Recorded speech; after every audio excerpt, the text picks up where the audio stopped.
Union Commission. Your Excellencies, our meeting today underscores our shared commitment to regional solidarity and integration in East Africa and our determination to mobilize effective collective action for the benefit of the citizens of our countries and the entire African continent.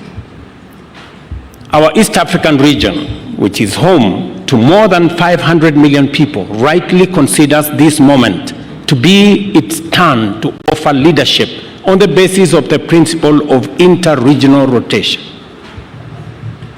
I am encouraged by the fact that more than ever, our region's leadership is alive to the complexity and dynamism of the challenges which form the regional and broader international context of our Pan-African moment. These challenges range from political instability and associated governance issues, conflict and insecurity together with related humanitarian tragedies, cross-border and international crime, including various forms of illegal trafficking in drugs, arms, and persons. Others include climate change, whose effects have trapped many countries in the difficult place between extreme drought on one hand and devastating floods on another.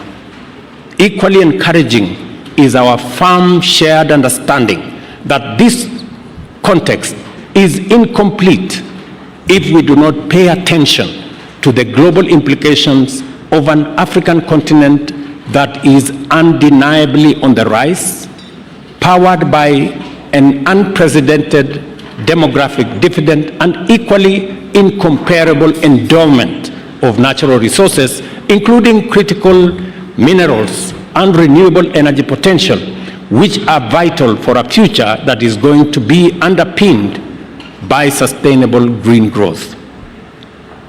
Our Pan-African moment, ladies and gentlemen, must be defined by the transformation of our collective capacity to solve our various crises and turn our potential into engines of sustainable growth and inclusive prosperity for present and future generations. In other words, the time has come for Africa to radically recalibrate its institutions to effectively facilitate growth and development across a broad range of spheres, thereby enlarging the field of possibilities of our nations and also our peoples. To seize this moment, we need an African Union that can coordinate, oversee, and drive important continental agenda in a manner that brings Agenda 2063 onto the fastest delivery track. This will be an AU that is empowered with adequate diplomatic, security, governance, financial, technological, and even ecological leadership, and a management capacity to steer us rapidly beyond the sustainable development goals to Africa that we all want for the benefit of every nation and every African citizen. The feeling that Africa is ripe for this historic moment of radical transformation is shared by all our people and all our friends.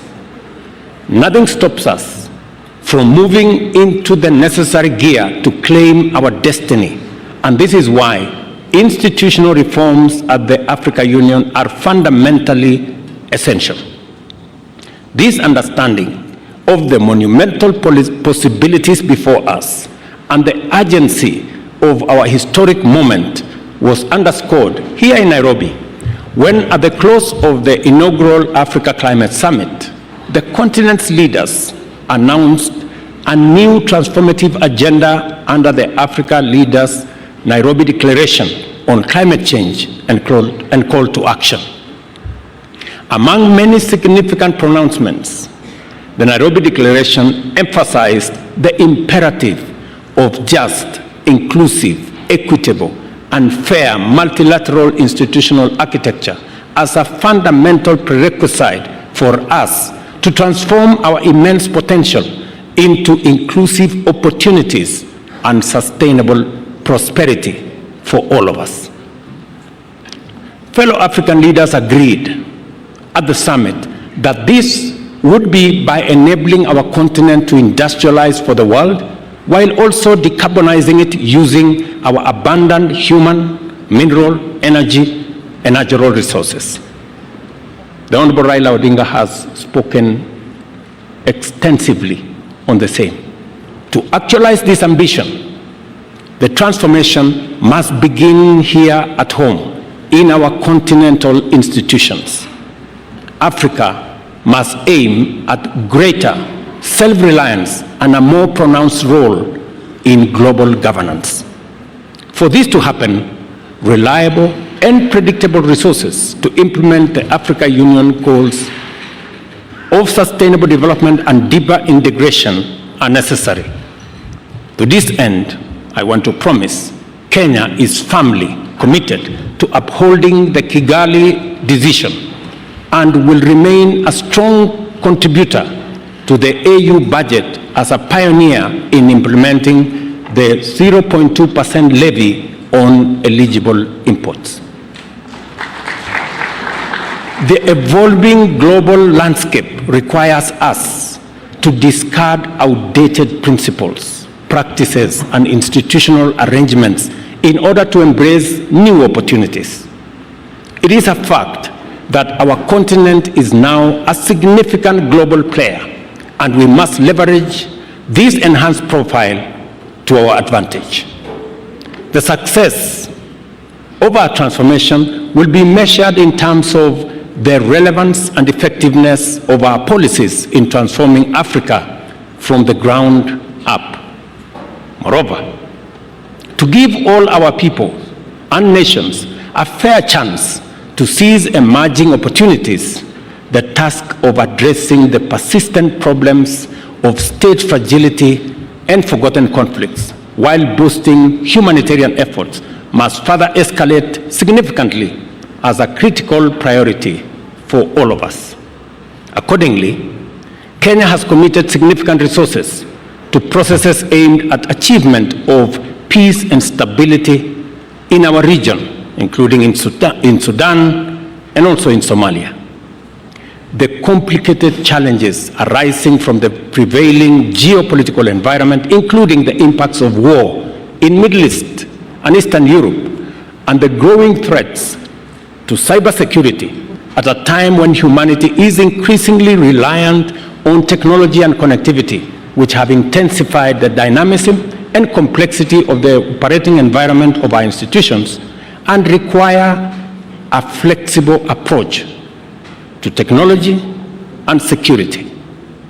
These are interventions that require leadership. Our commitment to strengthening multilateralism from regional to global levels remain steadfast. Kenya has already stepped up to enhance its contribution to Africa's development by championing institutional reform at the Africa Union. We believe that offering a highly qualified, experienced, and competent candidate to lead the Africa Union Commission is perfectly consistent with our commitment to the transformation of our continent through our institution of Pan-African unity. The Honorable Raila Odinga is a celebrated statesman whose longevity in leadership has been sustained by an unrelenting devotion to democratic change as the foundation of sustainable freedom and prosperity. Kenya has benefited from progress both on the broad stage of national governance as well as the evolution of specific sectors that are attributable to reforms championed by the Patriotic League of indomitable visionaries, among them the Honorable Raila Odinga. I want to say the Honorable Raila Odinga possesses the professional capacity and experience, a proven track record of transformative leadership, and a wide experience of accomplishments at the national and regional levels. Furthermore, the Honorable Raila Odinga enjoys a sterling reputation as a zealous Pan-African who has consistently demonstrated a strong faith in Africa's possibilities, and exemplary commitment to the cause of laying a robust foundation for Africa's transformation in our time. Therefore, Excellencies, ladies and gentlemen, I know that Honorable Raila not only possesses the requisite credentials, but he is also the ideal candidate to lead the Africa Union Commission. Accordingly, Kenya endorses his candidature unreservedly, and we commit wholeheartedly to support his candidature, his vision, and his leadership. He embodies extensive experience and a deep understanding of both African affairs and global dynamics, which are crucial for leading the Africa Union further into the center of global affairs and closer to the hearts of the African people. Excellencies, I present to you a visionary Pan-African, a bold and wise leader, a professional and technocrat, as well as a towering statesman and a veteran mobilizer for positive change.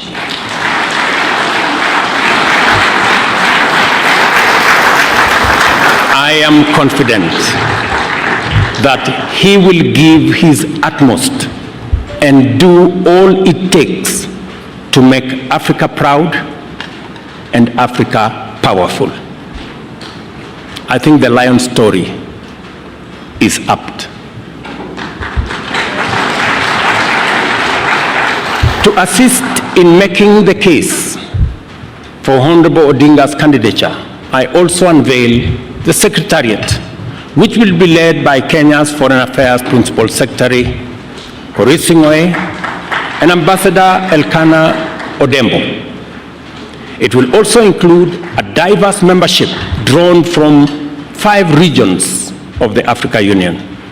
The assignment we are called upon to undertake at the Africa Union Commission is the work of all Africans, for all Africans, and a noble cause to bring our peoples and nations in touch with the promise of the glorious future we all deserve. A new chapter in our common journey has begun. We shall travel on this road to freedom and democracy, stability and security, peace and prosperity with all our people, all our leaders, governments, and with all our partners throughout the world. And I'm happy that the global community is represented here by our ambassadors. We take this assignment very seriously, and we have entrusted it to our most capable steward. On behalf of the people of Kenya, I wish the Honorable Raila Odinga success as he makes his case to be elected as the chairperson of Africa Union Commission. I am highly indebted to each and every one of you, heads of state, leaders of delegation, and friends, for taking part in this historic event for Kenya, for East Africa, and it's my prayer that the Honorable Raila Odinga will be elected the chair of the Africa Union Commission. Thank you very much. God bless you. God bless our East African region, and God bless our continent, Africa. Now it's my pleasure, ladies and gentlemen, to request